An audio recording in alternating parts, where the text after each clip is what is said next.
Welcome, welcome. Today we bring you our latest investment. Yes, you heard us right. We bought one more property here in Portugal in Alentejo. And today I'm going to be walking you through this property, telling you how we got a discount of 75% on the asking price. Yeah, you heard us well.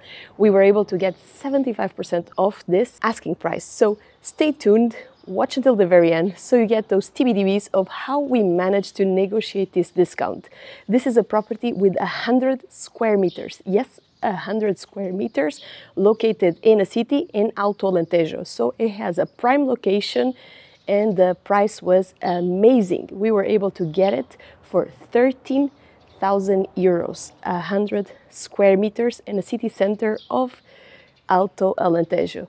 So watch it in the very end and get all those TBDBs. Let's go. So before we get into the tour of this space of 100 square meters here in Alto Alentejo that we bought 75% off, let me tell you a little bit of the story so you get the context and you kind of see our thought process in how we managed to get the discount. So let's start. We found this property in a city in Alto Alentejo. We were looking for a commercial space. And you say, commercial space? Why are you looking for commercial spaces? Well, because we knew there was a law coming out on the beginning of this year in which it would be possible to convert a commercial space into an apartment, into habitation. And it would be much more easier because you wouldn't have to ask permission to other tenants of the building or to the condominium. So if you made a decision, I want to make the conversion, you just go through a process which is simpler and get it converted. And that's the law that came through Simplex. I'll let the link down below so you can read a little bit more about it. But let's go into the story. So we found this space. We found out that it belonged to an investment fund. So an investment fund has many properties and this was one of them that they had in the portfolio. And it had been sitting in their portfolio for almost 5 years. So that caught our attention. Okay, 5 years in the portfolio, what's going on? We knew the location was pretty decent. We knew the space was awesome, 100 square meters of open space with one bathroom, plus storage. And believe it or not, we got one more property with a well. Yeah, you heard me well. We have a freaking well in this apartment. It's pretty insane. I'll show you in a little bit. But we came to the conclusion that maybe we could throw a little lowball on them. I mean, it's not personal. It's an investment fund. It's not another person trying to get the max out of the property they have. So we went ahead and threw them a lowball. We gave them an offer of 10,000 euros. Yes, 10,000 euros. This property, they were asking 50,000 euros for it, but no way at the condition it is right now that it could be valued on that price. So we had some things going for us. We knew it had been sitting in their portfolio for quite a while. It was almost end of year. So we knew end of year was coming and it probably want to score a sale on their books. And the next one was the fact that the property had been closed for 20 years. This property had been closed for 20 years. So it had a lot of damage through humidity, infiltrations, mold. The floor was peeling and it had no electricity. So we knew we had to spend quite a bit of money to have electricity installed. And the plumbing is really poor. So it had a lot of conjunction here of things going against it. So that's what we did. We sent out the offer. They received it. They didn't like it. So they rejected it. And we thought, oh, well, this is an investment property. We have no emotional attachment to it. So we'll just move on and look at other opportunities. And about like 4 months after, we thought, okay, let's send them another offer. They've been sitting on it. There has been zero movement. Nobody picked it up. So we upped our offer in 2,000 euros. So we said, what about 12? Would you sell this to us for 12,000 euros? And we heard crickets for a couple of weeks and out of the blue, or real estate agent contacts us and says, do you want to be the property owner of a store? And we're like, wait a minute, what are you talking about? Oh yes, that property we've been looking into. And that was it. That's how we managed to get this deal. So let me show you this property. A little TBDB before is you're gonna notice it's full of stuff. So when we bought it, we didn't have a purpose per se for it, but we've realized that it's a pretty awesome storage space for us since we've taken on so many renovations projects here in Portugal. We need space for our materials and all that good stuff. So right now we're using it as a storage space. But we are still planning, once we get all of this stuff out of here, to think about, do you want to keep it commercial and maybe use it as a business space, or do we want to convert it and create a nice apartment? Because it has a really awesome layout, which gives us amazing amount of flexibility. And that's the sweet thing with commercial spaces. They are almost like a blank canvas, because normally they're really large open spaces. So there's definitely an opportunity there to look for properties like this one that we found and convert them into apartments. But let's go and take a look. Okay, so let's start here with what used to be the storefront. So apparently there used to be like a $1 shop here. That's why it's such a huge layout space. And this is the main entrance. You have a door and you have kind of this store area. So that's where we get all the natural light into this space, pretty large amount. And let me turn around and just show you how big this space is. Yes, it's all the way to the very end. And when you go through that door there, there's another division, some stairs into a basement. And yes, we went overboard on storage here, as you can see. So let me tell you about one of the factors that motivated a huge amount of discount on this property was this. This is where it used to be, the electricity meter and all that good stuff. It's not here, it was completely cut.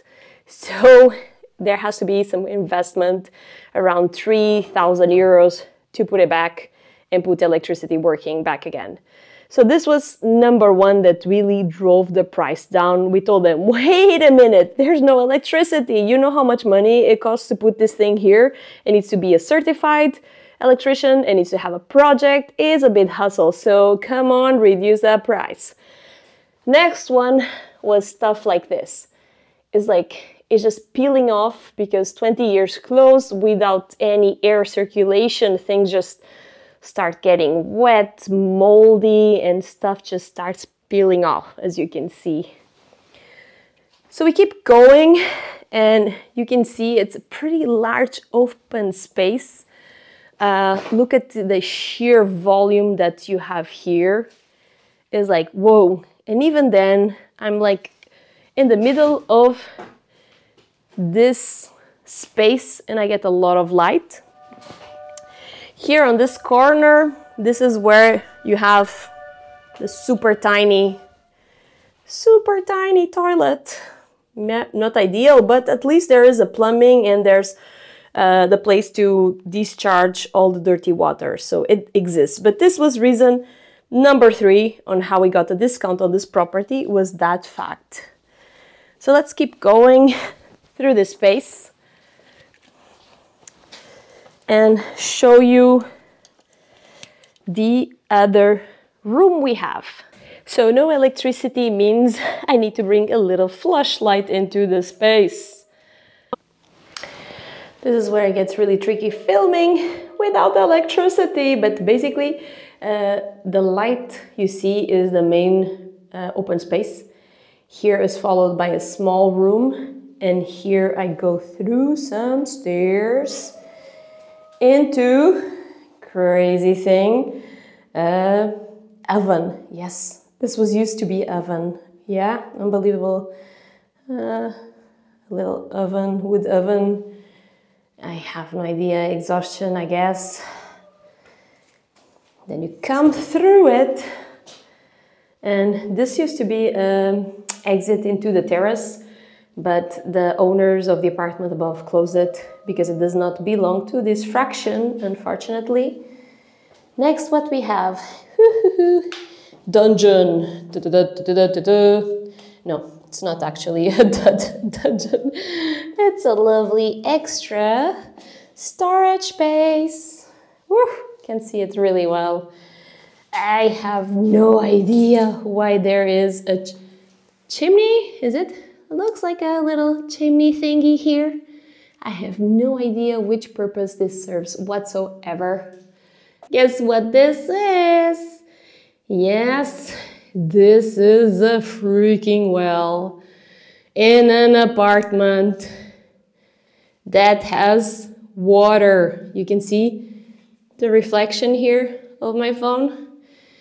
Yes, we have a well with water inside an apartment or a store of 100 square meters. This was quite a surprise. I don't know, some people told us that we should do like a speakeasy place here, which folks come to drink some specially whiskeys. So let's get into the TBDs on how to get an awesome deal like this for you. First of all, it comes down to due diligence. Understand the motivation to sell, because that's going to give you a lot of information of how far you can go on price with this seller.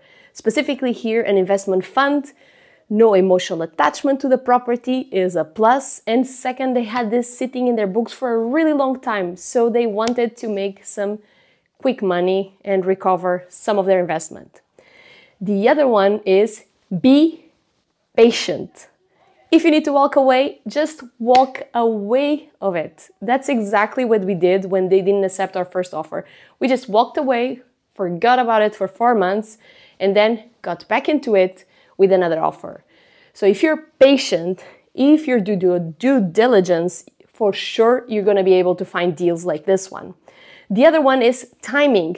We've noticed that the timing around the holidays, the Christmas holidays, end of year, a lot of these investment funds want to come out positive. So it is a good time to look at what they have in their portfolio, because they might be motivated to sell. The other one is, when you look at the property, really go thorough on all the issues and problems it has, because those are line items to discount electricity, discount plumbing, discount. So, homework done means price down. Now that we are back in Portugal full-time, we are opening up our services into the universe. So, manifesting here. We've been renovating properties for a while on and off, mainly remotely. We did a total of 8 properties. We renovated 6 apartments in Lisbon, in the historical center, and we also renovated houses here in Alentejo. So we've accrued a huge amount of experience on renovations.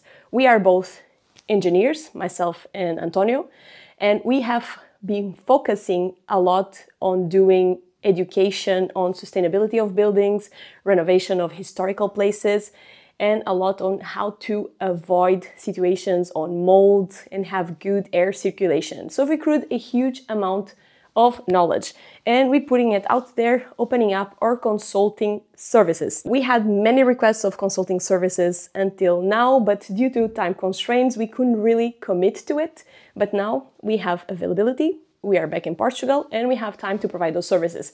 So what exact services are we providing? We are providing mainly consulting services for the scenarios. Let's say you buy a property and you're taking on a renovation, and you want an unbiased opinion, an honest opinion of how much this is going to cost you, what are the changes that you can do and achieve, and how to make that house with the best materials in terms of insulation, in terms of having good air circulation, good plumbing design, and electricity. So that's what we are offering between myself and Antonio, and as well a partnership with our builder. We are providing those services where we can do a thorough analysis for you and give you that feedback and bias, because ultimately We are not there to make money from your renovation. We are there to help you make the best decisions when you embark in that journey. Because we've seen from several other friends and family that we follow their renovations from afar, it can be a slippery slope to spending more than you expected, and as well having poor work done, and most of all, using below average materials. There's no need for that. If you're informed, you can make best decisions. So we are here for you. If you're interested in our services, drop us an email below and let's chat. Again, thank you so much for watching, following us on this journey here in Portugal and our passion for renovating old beat-up properties. Thank you, until the next time.